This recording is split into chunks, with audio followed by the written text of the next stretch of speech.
Alhamdulillah saya dapat menyelesaikan penulisan buku berjudul Perlak. Jadi perlak ini dalam penulisannya seperti ini ya, Beurelak, gitu ya, Beurelak, Beurelak. Orang Aceh dan orang Sunda kadang ini sama ya, Gus ya. Orang Banten pakai eu gitu ya, ciu ciu apa gitu, pakai eu. Perlak dalam kancah sejarah Islam. Melalui buku ini saya mengemukakan bahwa perlak dan tanda ini adalah titik koordinat perlak ya. Dalam era 840 sampai 1230 Masehi. Jadi sekitar hampir 400 tahun ya. Hampir 400 tahun kurang 10 tahun ya. Merupakan sebuah wilayah yang dikelola secara eksklusif oleh suatu kota. Biasanya dengan memiliki kedaulatan. Pra kemunculan negeri itu dikenal dengan sebutan beragam. Menurut logat bangsa asing, orang Persia menyebutnya Taj Ilam. Sesudah Sultan Mahmud Syah tahun 1012 sampai 1038 merubah nama Kesultanan Bandar Khalifah menjadi Kesultanan Perlak. Jadi Kesultanan Perlak ini sebelumnya tidak bernama Kesultanan Perlak, Gus. Nama kotanya saja Perlak ya, cuma kesultanannya belum Perlak. Waktu itu Bandar Khalifah, ya, Bandar Khalifah. Menjadi Kesultanan Perlak era Sultan Mahmud Syah atau sesudah ya, tahun 1038. Marco Polo menyebutnya dengan Verlek. Ya, Verlek. Marco Polo itu datang di sekitar tahun 1290-an.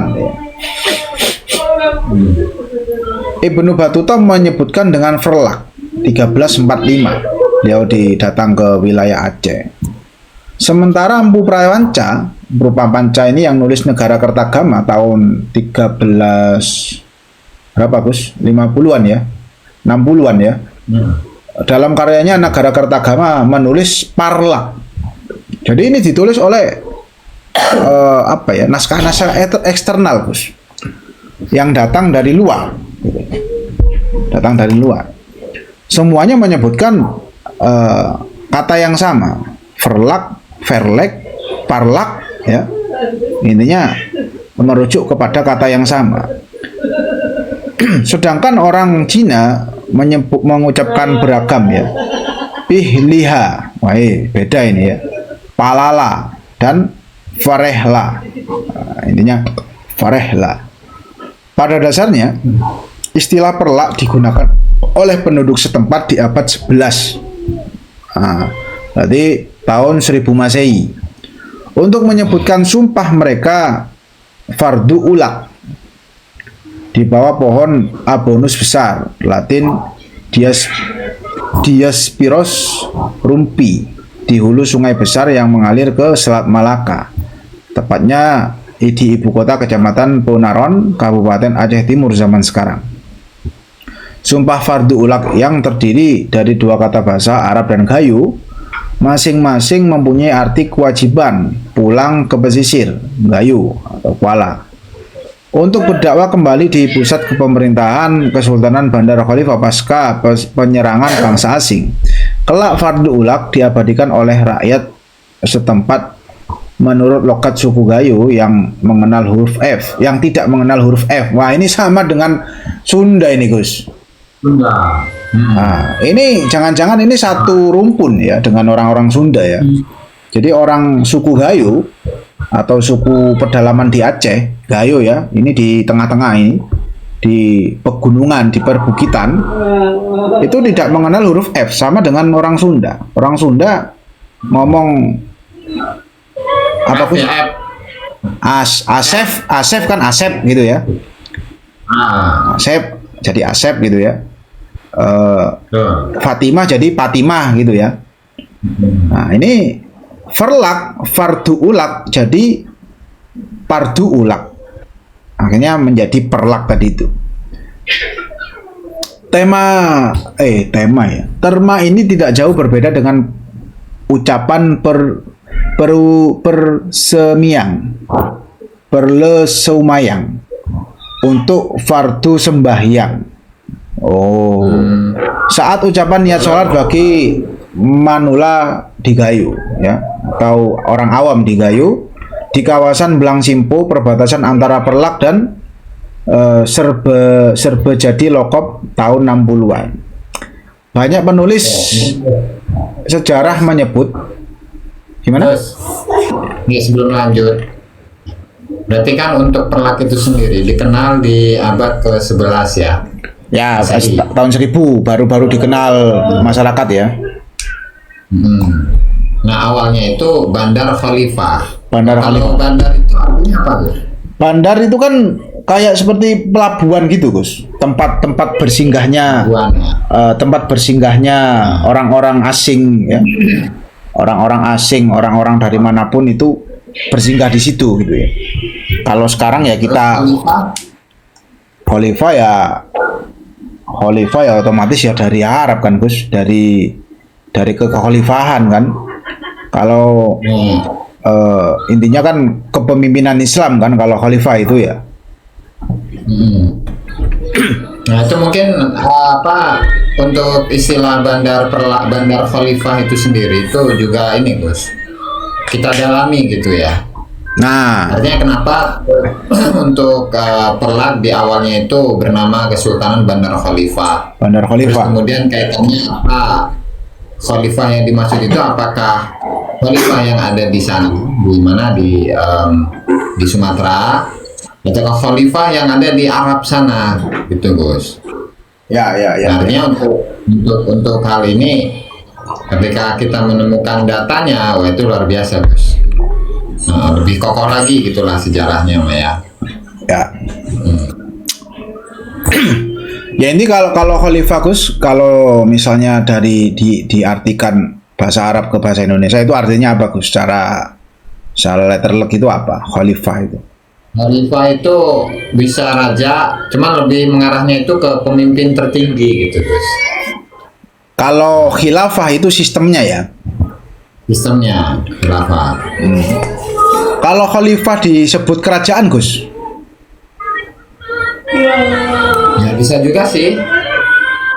Nah, bisa juga. Karena untuk istilah, misalkan dalam tarekat itu seorang guru, seorang mursyid itu menurunkan khalifah. Ya. Itu ya. Jadi intinya pemimpin tertinggi ya khalifah itu ya. Pemimpin tertinggi. Apa mungkin yang disebut Bandar Khalifah ini tempatnya pemimpin tertinggi, Gus, gitu? Bisa diartikan gitu? Bisa jadi. Bisa jadi. Ya lanjut, Gus, lanjut. Oke. Banyak penulis sejarah menyebutkan Perlak merupakan kesultanan yang sibuk dengan perdagangan dan pendidikan. Perdagangan dan pendidikan, Gus, perlu digarisbawahi di situ. Pertentangan yang muncul di kalangan mereka tentang eksistensi Perlak hanya berlaku di bidang era kesultanan antara negara itu dan Pasai. Di antara mereka menyebutkan bahwa Perlak tidak mempunyai artefak pendukung sebagai kesultanan yang ada sejak abad 11 sampai abad ke-13 Masehi. Jadi artefaknya tidak mendukung, Gus. Namun manuskrip kuno Pangeran Wangsakerta, wah ini jebus Cirebon, menceritakan bahwasannya setelah kerajaan Perlak dijadikan kesultanan oleh Sultan Makhdum IV Al-Malik Shah Ibnu Muhammad Amin Shah di tahun 1267 sampai 1275. Ini sebelum, ini eranya ini, Gus, eranya Malikus Saleh. Jadi Malikus Saleh berkuasa di Samudra Pasai ini 667. Berupaya untuk melepaskan diri dari Palembang dengan ditandai tidak lagi mengirim upeti kepada Sri Tribuana Raja Mauliwar Madewa 70 sampai 97. Maka kerajaan Dharma Rasya Dharma Seraya, Dharma Seraya atas nama Sriwijaya sudah lemah dan ditaklukkan menyerang Kesultanan Perlak di tahun 1197 Saka, 1200-an pertengahan ya.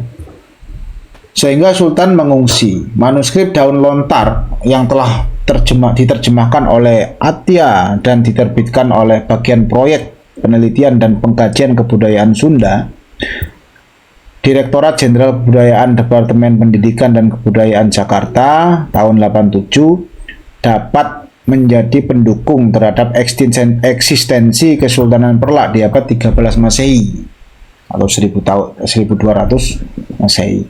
Sementara itu, aktivitas politik petinggi Kesultanan Perlak dan Kesultanan Pasai sempat diabadikan dalam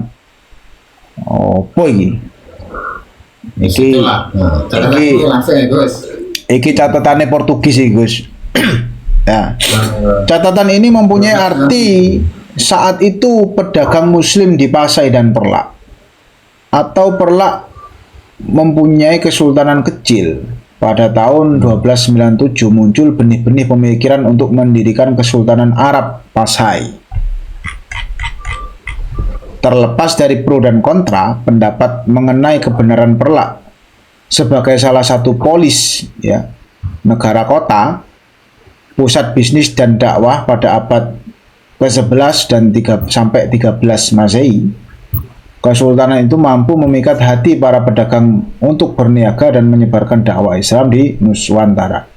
Sejarah Kesultanan Perlak yang ditulis pada bahasa Persia, Portugis, Inggris, Cina, Kawi, dan Arab tetap menarik untuk dikuak oleh pecinta sejarah Nuswantara. Terima kasih kepada guruku almarhum Dr. Gede Ismail Unsiah ya, Siah Kuala ya. Dr. Isa almarhum Sulaiman Unsiah lagi, Prof.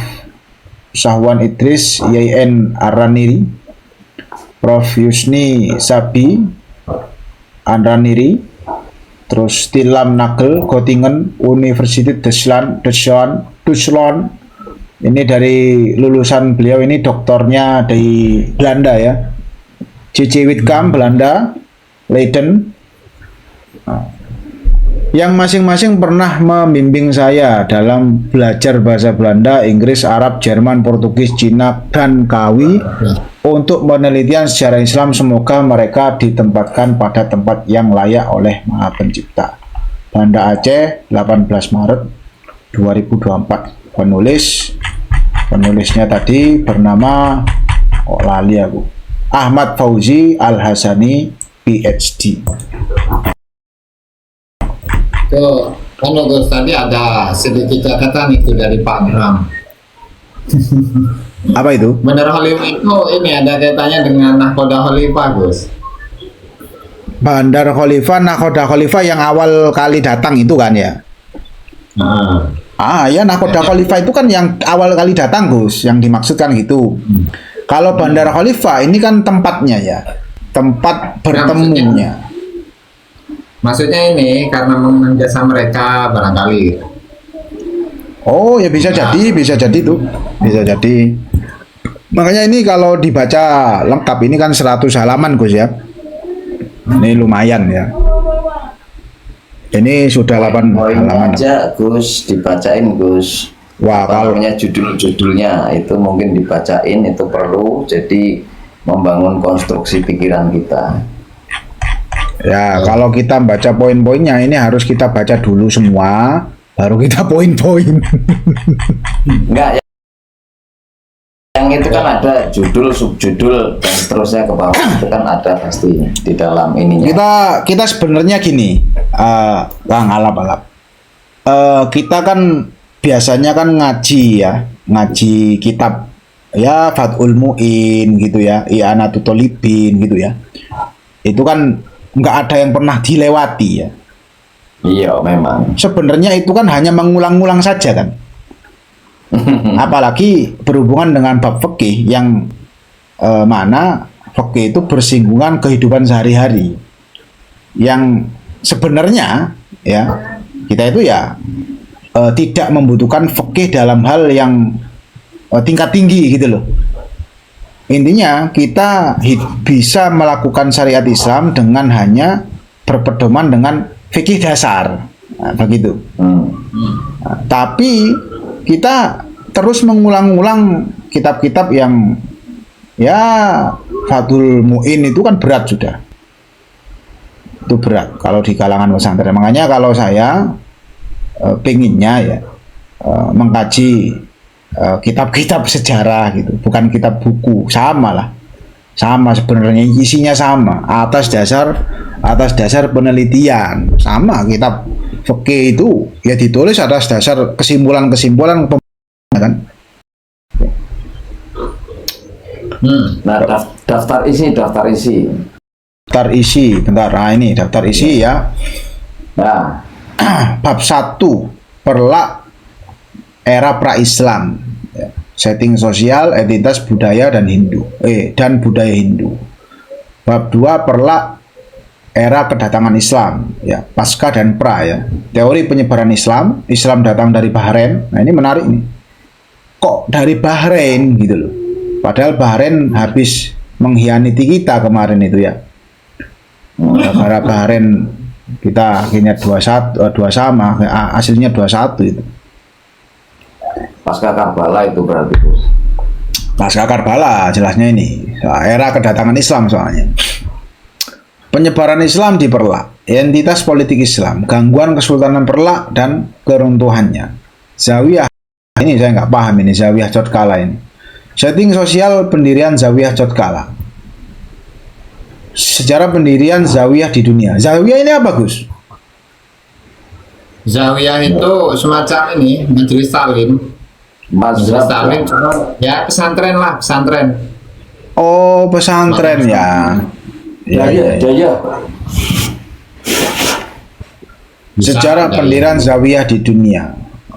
Zawiyah Muhammad Amin Cotkala, lokasi Zawiyah Cotkala, kurikulum metode belajar. Ini pesantren lah ya, pesantren di Aceh sana ya. Jadi ketika era-era kerajaan sudah selesai, ini Zawiyah berdiri gitu ya. Ya. Bab 1 Perlak era pra-Islam. Pra kedatangan Islam ke Perlak. Daerah itu merupakan sebuah negeri tertua di timur jauh. Seperti Haru atau Aru, Bintang, dan Sriwijaya, Perlak telah eksis sebelum kemunculan Tumasek atau Temasek, Singapura ya. Haru, Garus, Malaka, dan Pasai. Temasek itu sekarang menjadi bursa saham di Malaysia, di Singapura, di Singapura. Masuk itu Singapura, betul kan, disebutkan dalam Sumpah Gajah Mada. Nggih. Pangkinang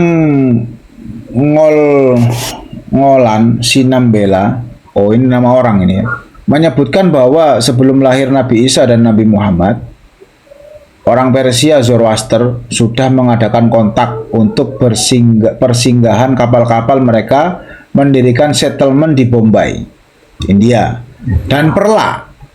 Ya, dalam bahasa Persia, Perlak itu disebut Taj Ilam. Ini Tuan Kurau ya, menurut Pongkinangol-ngolan Sinambela. Jadi mendirikan settlement di Bombay, India, dan Perlak. Dalam bahasa Persia, Perlak disebutkan Taj Ilam, sementara orang-orang India menyebutkan dengan Furla. Nama mereka lebih senang menyebut Perlak dengan Lakpur atau Lakapur, yang kemudian dipersingkat dengan Laka-Laka. Oh, kira. Agaknya di zaman purbakala, negeri Perlak dikenal oleh bangsa India, Timur Tengah, Campa, Persia, dan Cina. Mereka datang ke kawasan itu untuk membeli bahan dagangan, minyak tanah, jernang, bunga rotan, madu, kapur barus, kemenyan, gading, dan sebagainya, baik dari hasil bumi sendiri atau yang dibawa oleh orang daerah Nusantara ini, kini Indonesia dan Malaysia. Mengenai sejarah Perlak, N.A. Baloch, guru besar bidang sejarah Universitas Sindh, Pakistan, mengatakan bahwa di Perlak perdagangan sangat ramai dan memberikan laba yang besar. Komoditi dagang utama ialah emas. Perlak adalah pelabuhan yang harus disinggahi oleh pedagang yang datang dan pergi dari India ke Cina. Untuk itu tidak mengherankan bagi kita bila tahun 2009 kosakata campa banyak didapati dalam kosakata rakyat Aceh umumnya, dan rakyat Perlak dan Gayo serba jadi khususnya. Si lempu, bahu, tengpu, rimong, piyoh, pop, geng, jago, gelai, cim, hu, asau, tun, ticuh, bohtek, buh manuk. Nah, ini bahasa Aceh semua ini. Sementara kosakata serapan dari bahasa Persia dalam bahasa rakyat Perlak dan Gayo seba jadi, baju, bala, bandar, bang, berain, beriani, biadab, bustan, cambuk, camca, cara, daftar, darwis, dawat, dewan, syah, fahrasat, firman, gandum, halia, haramzadah, hokah, istana, jadah, johan. Bahasa Persia. Haram jadah. Oh, haram jadah barang. Dari bahasa Persia ya. Bahasa sebagai bahasa rakyat Perlak dan Gayo. Kala, kandar, waisjret, taman, wirid. Sedangkan kosakata bahasa Cina dalam bahasa rakyat Perlak, sabajadi, dan Gayo sabajadi, cawan, cicau, cukeng, cacing, guci, giang, jamu, jintan, kecap, kepang, kongsi, kuah, kue, lihai, loteng, lonte, ada lonte juga di sini, mangkok, mak, tahu, tauge, teh, tekong, tuku, tongkang, tukang, tong. Dari bahasa Hindi, acar, candu, cempaka, nama bunga dari kata Hindi campa. Jadi ini ada banyak kosakata yang ini berasal dari negeri-negeri sekitar ya, dari India, dari Persia, dari Cina, ada semua yang dipakai oleh orang-orang Perlak dan Gayo. Kosakata Arab lumayan banyak ditemukan dalam rakyat Perlak dan Gayo sebajadi. Abad, abadi, abdi, adat, adil, ahli, amal, almana, asli, awal, banyak kalau Arab ya, azan, bakhil, bali, barakah, berkah, daftar, hikayat, hikmah, haram, halal, haji, banyak. Kalau Arab ya sampai di Jawa juga sama ya, sampai di Jawa juga sama. Sikin, syariat, salat, ulama, ya, ziarah, zina, dan zakat. Berdasarkan catatan Marco Polo, semenanjung Perlak disebut oleh pelaut Eropa dengan Diamond Point. Ibu kotanya terletak di pinggir sungai, jaraknya 32 mil ke arah selatan dari bibir pantai. 32 mil. Ibu kota Perlak ya, kalau ini disusuri lewat sungai itu jaraknya 32 mil atau sekitar 40 km ya, 40 kilo ya, ke arah selatan ke laut ya kan? dari bibir pantai Gus ya, masuk gitu. Agaknya Perlak pra dan pasca kedatangan Islam berada dalam teritorial kerajaan Sriwijaya. Jadi Perlak pra dan pasca kedatangan Islam tahun 800-an tadi itu, ini masih di dalam teritorial Sriwijaya, mengingat Perlak terletak dari jalur transito laut antara India dan Cina. Sudah tentu penduduknya di pesisir mendapat sentuhan agama Hindu, Buddha, sementara di pedalaman mereka beragama animisme yang rentan berperilaku kanibal. Nazaruddin Abdullah menulis bahwa sebelum kemunculan Kesultanan Bandar Khalifah, kerajaan Hindu sudah eksis di kawasan Taj Ilam, sekarang Perlak. Pada kawasan itu diperkirakan sempat bermunculan kerajaan Bandrang. Terma Bandrang diambil dari nama tombak sakti, berumbul-umbul aneka warna dalam upacara penyembahan dewa Brahma. Agaknya daerah makmur itu setiap tahun menggelar upacara sakral dalam menghormati dewa Brahma untuk memberi semangat kepada Bayangkara negara. Makanya sampai sekarang masih didapati nama desa Bandrung yang mempunyai beberapa dusun, salah satunya Bandar Khalifah. Sementara itu, berbagai literatur sejarah didapati nama Pohela untuk nama Raja Hindu Perlak pra Kesultanan Islam. Adi Suseno menulis bahwa rakyat setempat tetap menyebutnya Maharaja Pohela untuk Sahrinui, raja kedua dinasti Merah Kerajaan Perlak. Maharaja Gus di sini Gus. Maharaja. Maharaja ya. Jadi untuk Sahrinui, raja dinasti Merah ya. Kedua dinasti Merah Kerajaan Perlak sebelum Abdul Aziz Shah ini. Terma Pohela terdiri dari dua kata po dan hela. Menurut Armita Sinta dipungut dari istilah festival ritual besar di awal tahun Baishakh. Pohela sesuai kalender Bengali atau kaum Hindu berlarian Bangladesh. Biasanya festival ini jatuh setiap tahun 14 April menurut kalender Georgia ya, atau Masehi. Akaknya Terma Pohela itu diambil dari bahasa Campa dan Batak. Pedalaman Perlak, Po berarti empunya atau raja, Hela berarti menantu laki-laki. Berarti raja,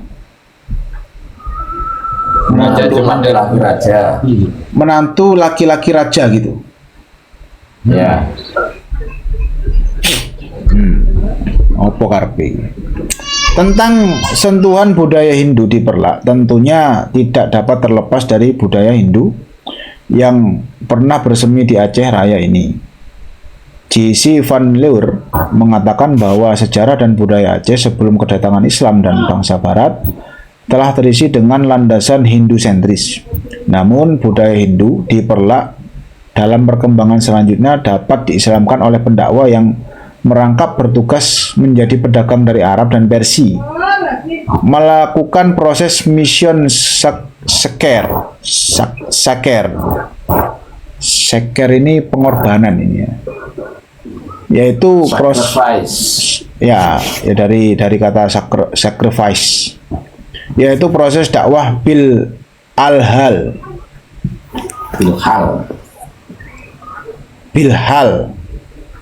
dan dalam bentuk kearifan lokal.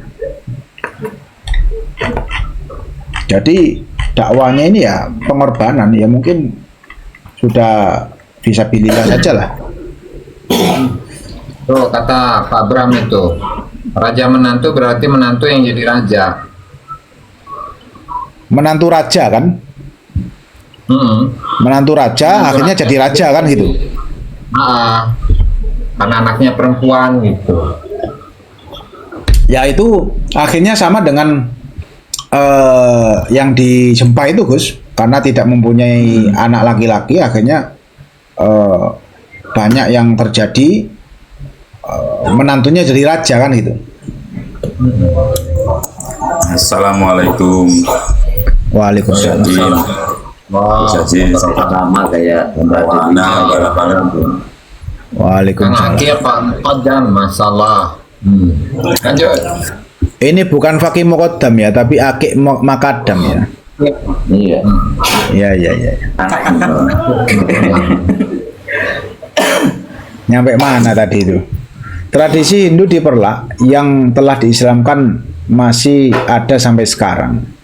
Tradisi dimaksud di antara lain pada acara kenduri laut atau nyadran kalau di Jawa itu ya, yang dilakukan para nelayan. Dulu pada acara kenduri laut ini darah kerbau itu ditampung, organ dalam kerbau tersebut beserta kepala dibungkus kembali dengan kulitnya dan kemudian dihanyutkan ke tengah laut sebagai persembahan penghuni laut Perlak. Nek lebak lembu. Sementara di Idi Raya sama nyadran di Jawa itu, di Mataraman. Iya, di tempat saya juga nyadran sampai sekarang masih ada. Di sini juga sama itu, Kang Alpalat. Oh gitu ya. Namanya saya, kalau daerah saya namanya sedekah laut. Sedekah laut Iya. bisa ya. Itu sudah proses Islamisasi kalau sedekah laut itu. Kalau nyadran biasanya masih gini upacaranya itu masih kadangan ya kepala kerbau kepala apa kambing gitu ya di Kepala itu. kerbau kalau di Mataram itu Gus. Jadi Oh ya masih kuat nyadran itu. itu bentuk sinkretisme kalau menurut saya, atau ya bentuk akulturasi lah, bukan sinkretisme. Akulturasi. Akulturasi. Kalau sekarang jadi sedekah laut. Iya, sedekah laut, tapi mantra-mantra itu juga tetap dibaca, kemudian diakhiri dengan pembacaan doa seperti halnya Islam gitu. Nah ya jadi doanya yang berubah ya. Iya. Kedua doa dilafalkan gitu, artinya sebelumnya itu doa-doa mantra itu juga dilafalkan memang dalam Kidung Jawa itu sih kalau di sini ya pesisir selatan Jogja. Kemudian diakhiri dengan doa Islam. Ya. Kemarin saya sempat memvideokan itu. Oke. Acara kenduri laut ini di Kecamatan Perlak Raya dan di sekitarnya masih bertahan sampai sekarang. Ya. Tapi seiring dengan masuknya dakwah Islam dari ulama daya, pemberian sesajen untuk penghuni laut sudah dihilangkan. Upacara pembuatan sesajen hanya diganti dengan kenduri bancaan. Kenduri bancaan. Nah, sama lah kan di Jawa sama ya berarti ya. Ini kan ya tradisi orang-orang sebelum Islam kan gitu. Dengan kenduri dan doa bersama. Daging sapi atau kerbau yang disembelih tersebut dimakan bersama anak yatim, fakir miskin, agar hajatan dilakukan tersebut mendapatkan berkah dari Allah Subhanahu wa Ta'ala. Pemotongan ayam putih dan ayam hitam pada pintu air tambak. Wah, ini pintu air tambak. Ini anak saya nangis, ada background bayi nangis ya. Oleh petani sebelum panen juga merupakan sisa-sisa tradisi Hindu yang masih dilakukan sampai sekarang oleh petani tambak tradisional. Sesajen dimaksud berupa paha, hati, dan dada ayam yang dimasak. Ini biasanya ditaruh di pintu air tambak ketika air tambak itu dilepas ya, dikeluarkan ke wilayah perairan umum di sungai biasanya. Itu seperti dikasih pintu gitu ya dari kayu biasanya ya. Berarti ini ada sesajennya di sini, masih terdapat di wilayah Perlak. Yang berupa paha, hati, dan dada ayam yang dimasak. Terus ditaruh gitu aja ya. Sementara ajaran Hindu yang masih memegas di kalangan masyarakat Islam Perlak adalah upacara kenduri kematian. Kendatipun upacara ini sudah dimodifikasi oleh ulama Zawiyah Cotkala dengan istihad via al-maslahah al-mursalah, yaitu satu pendekatan istihad yang dilazimkan oleh mazhab Maliki. Nah, kenduri yang dimaksud setelah kematian apakah sama dengan yang ada di Jawa? Karena gini, tradisi Jawa ada Gus.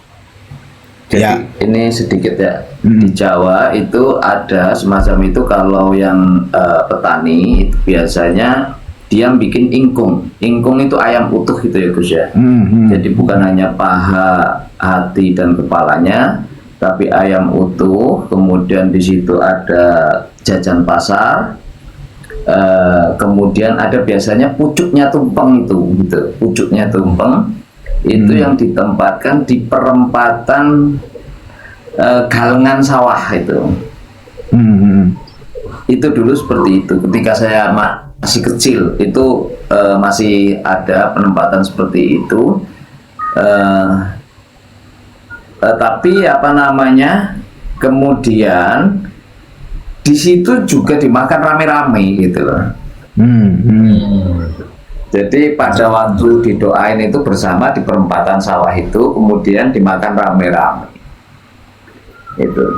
Kalau yang Jawa banget itu memang ya ditaruh saja gitu.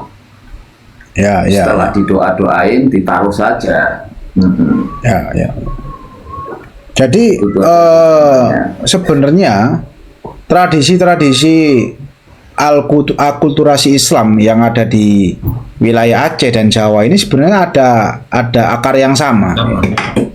Ada kesamaan yang sebenarnya ini tidak dapat dipisahkan.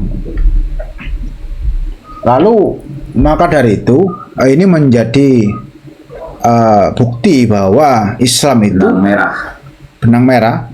Islam itu datang tidak dari tempat lain, begitu loh. Karena kalau kita cross check di wilayah-wilayah yang katakan misalnya ada di Pakistan, ada di Vietnam sekarang, wah malah nggak ada sama sekali. Wilayah mana lagi? Misal dari Malaka. Hadramaut. Aduh, kalau Hadramaut itu susah. Kalau mau ngomong nanti ingkung nggak ada sana ingkung, Gus. Ya nanti ingkungnya ingkung unta itu, Gus. Waduh, mahal nanti. Bangkrut kan. Bangkrut yang mau menggandakan kenduri ini. Ingkung marmut kalau di sana. Ya, Gurun tuh loh. dalam budaya saja, dalam budaya makanan, kita sama mereka itu tidak pernah sama, Gus. Misal ya, kita sebenarnya dalam budaya keislaman, walaupun Islam kita itu tetap datang dari tetap datang dari Jazirah Arab ya. Tidak pernah kita itu memakan makanan Arab gitu loh. Misal Atau ada tapi modifikasi, Gus. sudah hilang jejaknya gitu kan. Modifikasinya itu sudah sangat ya kehilangan jejak sudah. Seperti nasi kebuli itu ya, nasi kapsah mandi itu sampai sekarang kan orang-orang Arab ya tetap makan itu gitu. Kalau Padahal itu nasi aslinya kuning, iya, Bos. Iya, padahal di situ kan nasi dari lebih ke Asia Tengah ya, India Pakistan lah ya, India Pakistan. Dia pakai. Itu. Jadi Cuma kalau ini untuk di Arab itu makanan utamanya di zaman Rasulullah ya, itu kan gandum terus dijadikan roti gitu, Bos. intinya lebih ke roti ya. Nah, betul. Nah, terus karena ada percampuran budaya, percampuran tradisi, kebiasaan, bahkan sampai ke makan-makan. Untuk nasi itu sendiri itu diimpor dari India. Ini untuk di Hadramaut ya, yang saya ketahui. Jadi nggak ini sebenarnya untuk masyarakatnya itu tidak makan nasi. Nah, kecuali pasca penjajahan Inggris, nah, baru di situ masuk nasi. Ya, Itu, Bos. ya. Hmm. Berarti nasi datang ke Hadramaut itu dibawa Inggris, Gus ya? Kurang lebihnya, karena awalnya itu roti itu. Iya. Dibawa Inggris. Nah, Inggris dari mana, Gus? Dia kan sama jajahan Inggris itu. Enggak, Inggris kan sebenarnya tidak mengenal beras juga kan, di sana kan gandum juga. Kalau di Eropa kan Nah, beras juga tidak terlalu populer gitu loh, bukan makanan utama. nah, Malah sama lebih ke roti Roti. juga. Nah, roti sama. kira-kira beras itu kan intinya rata-rata berasal dari wilayah Asia Tengah ya. Hmm. Terus untuk di sana itu di Arab Gus ya, nasi atau masak nasi itu nggak kayak kita. Jadi kalau misalkan kita masak nasi putih itu dianggap sebagai makanan keledai, coba Gus. Begitu. Loh. Jadi nasi yang biasa dimakan di sana itu ya harus dicampur minyak, terus rempah-rempah itu ya. Oh, harus ada bumbunya. Harus ada bumbunya. Ya. Jadi nggak bisa itu makan putih itu nggak bisa. Oh, nggak bisa tawar ya. Di kita nasi kuning itu loh, Gus. Iya, Kuning. nasi uduk. Nasi kuning, nasi uduk. Kalau di sana kan ya nasi kebuli itu kan. Ya. Ya kasihan kan nasinya dibuli terus. leluhur kita kreatif gitu. Oh ya kasih rempah ya kunyit. Iya, akhirnya jadi nasi Santan kuning. kelapa gitu. Kalau di Kan Jawa sama Barat berminyak. nasi uduk. Pak, kalau nasinya sudah dingin ya jadi nasi goreng.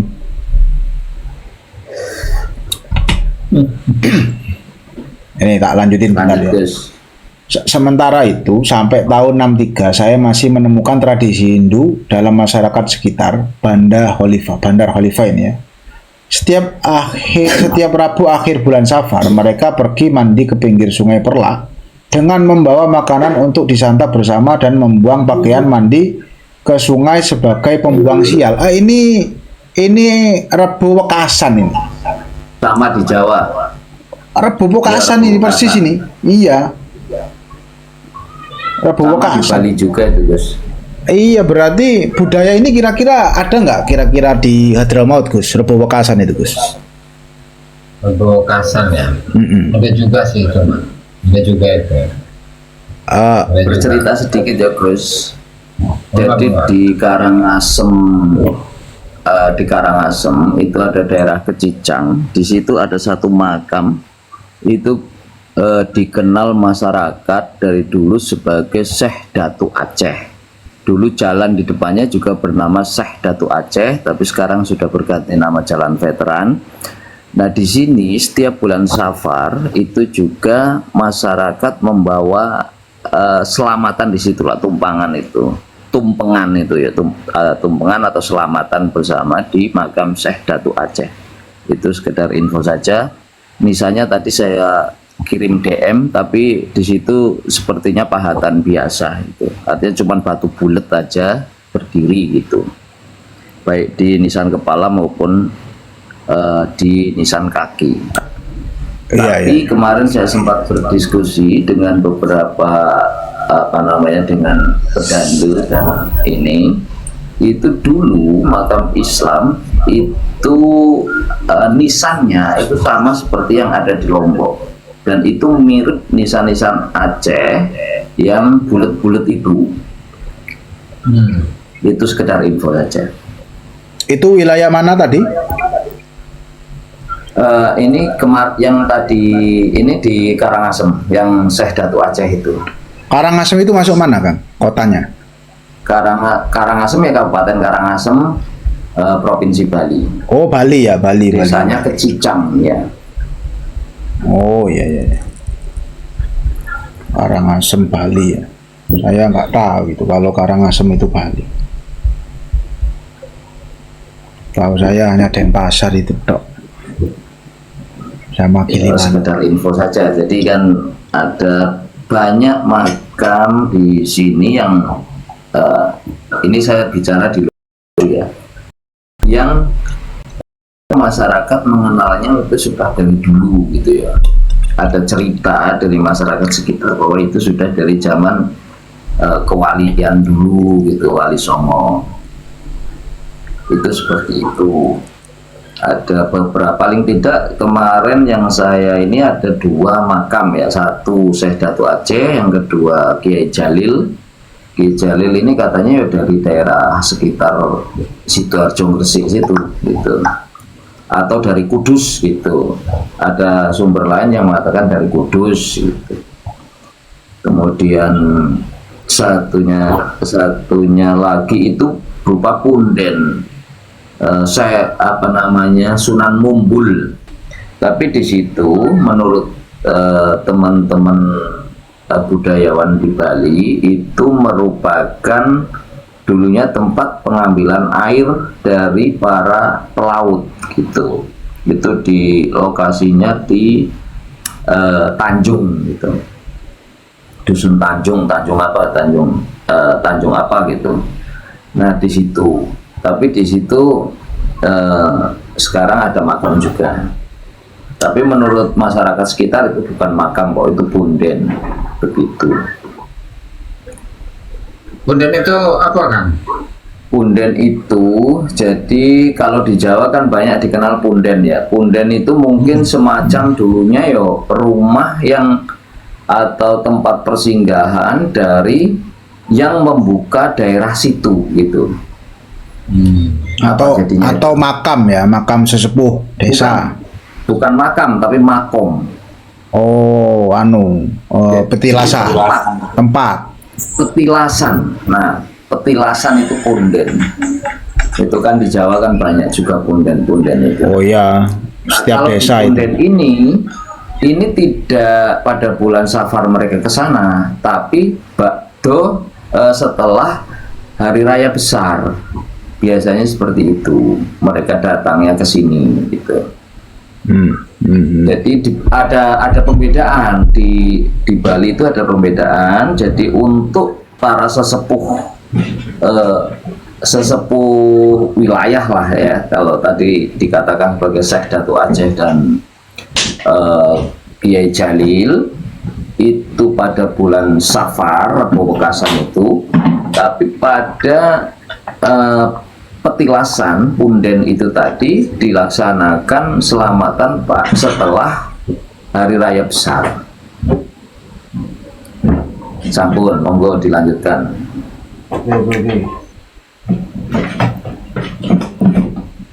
Ayo Gus, lanjutin Gus. Halaman berapa itu tadi? Halaman 10 yang sementara itu bawah. Oke. Nah, saya mau nyari casing nih, casing saya hilang. Sementara kosakata serapan dari bahasa Persia dalam bahasa rakyat Perlak dan Gayo Sabajadi, baju, bala, bandar. 10 PDF Gus, 10 PDF Gus. 10 PDF. Ya. Kalau 10 PDF, 10 buku, haram 10 buku. Oke. Sementara itu sampai tahun 1963 saya masih menemukan tradisi Hindu dalam masyarakat di sekitar Bandar Khalifah. Setiap Rabu akhir bulan Safar mereka pergi mandi di pinggir sungai dan membawa makanan untuk disantap bersama dan membuang pakaian mandi ke sungai sebagai pembuangan sial. Gejala ini tentunya mengikuti tradisi umat Hindu India untuk mandi di sungai Gangga. Sedangkan gejala Hindu lainnya merupakan ucapan Hong, Hindu Hyang, dalam bacaan mantra hitam berupa Hong Gadeng, Hong Ulat, dalam Gadeng, apa Gadeng ini? Gadeng ya. Oh iya, buang baju di sungai itu juga kental sekali di Padang. Padang ya. Ya, di Padang, Sumatera Barat. Oke lanjut. Di bidang animisme saya masih menemukan di tahun 1977 gejala menyangkut hidangan lezat di batang kayu untuk orang halus yang punya komunitas, atau bahasa Acehnya itu senebuk pasca pergelaran kenduri turun ke sawah. Sedangkan upacara Hindu lainnya yang sempat diislamkan oleh pendakwah Bandar Bandrong adalah upacara kematian di hari pertama, ke-7, ke-40, 100 dan 1000. Dalam keyakinan Hindu, orang mati harus dihormati karena bisa menjadi dewa terdekat dari manusia. Upacara penghormatan kematian dalam kepercayaan Hindu itu tentunya di zaman sekarang dapat kita lihat di Bali, berupa makan bersama dengan gulai babi, anjing, ayam, dan binatang ternak lainnya. Manakala Islam datang ke Bandar Bandrong, para ulama mengajarkan cara berdoa pada hari ke-1, ke-7, ke-40, dan ke-100 dalam versi Islam. Tubuhkan atau dalam bahasa Persia itu khondiri, halal dan bergizi. Kenduri ya. Karena disembelih dahulu, kenduri. Khondiri kalau Persianya. Para jamaah diajarkan baca somadiyah dan wirid dan berdoa kepada Allah Subhanahu wa taala. Bacaan dimaksud dibungkus dalam ajaran Thariqat Ahmadiyah. Maka dalam sanad Thariqat Ahmadiyah terdapat nama Imam Ja'far As-Shadiq, kakek ketiga Sultan Alauddin Sayyid Maulana Abdul Aziz Shah.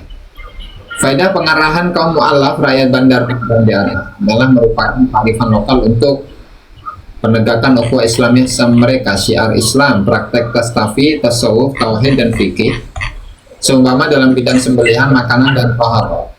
Berdoa hanya kepada Allah untuk keselamatan pribadi dan jamaah, baik yang masih hidup maupun yang sudah meninggal.